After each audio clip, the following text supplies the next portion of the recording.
অহা পঞ্চত যে 7 তাৰিখে হ'ব দ্বিতীয় পৰ্যায় আমাৰ কামৰূপ জিলাতো হ'ব আৰু সেই নিমিত্তে আমি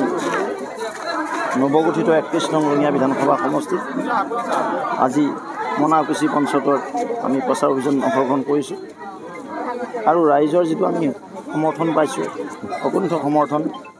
ৰাইজ যিদৰে ওলাই আহিছে আই মাতৃসকল জ্যেষ্ঠসকল যুৱ শক্তি নিশ্চিতভাৱে এই পঞ্চায়ত ভাৰতীয় জনতা পাৰ্টিৰ সপক্ষে সন্মানৰ মুখ্যমন্ত্ৰী হিমন্ত বিশ্ব শৰ্মা ডাঙৰীয়াৰ সপক্ষে আৰু NDAৰ সপক্ষে আহিব এইটো নিশ্চিত হৈছে বিৰোধীবিহীন এই পঞ্চায়ত নিৰ্বাচন বিৰোধী ক'তো প্ৰচাৰে কৰিব পৰা নাই প্ৰাৰ্থিত্ব দিব পৰা নাই তেনেস্থলত এই পঞ্চায়ত নিৰ্বাচন হ'বলৈ গৈছে নিশ্চিতভাৱে ডাবল ইঞ্জিনৰ চৰকাৰৰ যি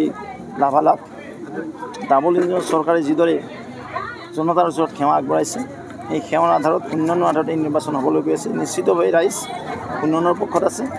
আৰু সেই নিমিত্তে আমি আজি মনাকুছি পঞ্চায়তত নিৰ্বাচনী প্ৰচাৰত অংশগ্ৰহণ কৰিছোঁ প্ৰচাৰ অভিযানৰ সময়ত মুখ্যমন্ত্ৰীগৰাকীয়ে কৈছে যে কংগ্ৰেছৰ হাতৰ চিনৰ পৰিৱৰ্তে লুমিবাৰ কৃষি হ'ব লাগিছিল বুলি কৈছে কিন্তু ইয়াৰ বিপৰীতে কংগ্ৰেছৰ সভাপতিয়ে কৈছে যে বিজেপিৰ চিনত নাথুৰাম গডছে সেই বন্ধুত্ব হ'ব লাগিছিল বুলি শুনক এতিয়া কংগ্ৰেছৰ হাতত একো ইছ্যু নাই নাম্বাৰ 1 কংগ্ৰেছে কি কৰিব দেশ স্বাধীনতাৰ 60 বছৰ কংগ্ৰেছে শাসন কৰিছে এতিয়া আজি কংগ্ৰেছ দলৰ হাঁহিৰ পাত্ৰ হৈছে যিটো কংগ্ৰেছ দলে প্ৰাৰ্থিত্ব আগবঢ়াব পৰা নাই তেওঁলোকে বিজেপিলৈ কি আঙুলি তোৱায় মই ক'বলৈ গৈছোঁ কংগ্ৰেছ আজি দিশাহাৰা হৈ গৈছে কংগ্ৰেছক হিন্দুস্তানৰ জনগণে বিদায় দিছে ভূপেন বৰাৰ মন্তব্যৰ ওপৰত কি মন্তব্য ভূপেন বৰাৰ মন্তব্য একো নাই মই এইটোৱে ক'ম যে কংগ্ৰেছ আজি দিশাহাৰা হৈছে কংগ্ৰেছ বেলি অস্ত গৈছে তেওঁলোকৰ ভ্ৰষ্টাচাৰ দুৰ্নীতি সীমাহীন দুৰ্নীতি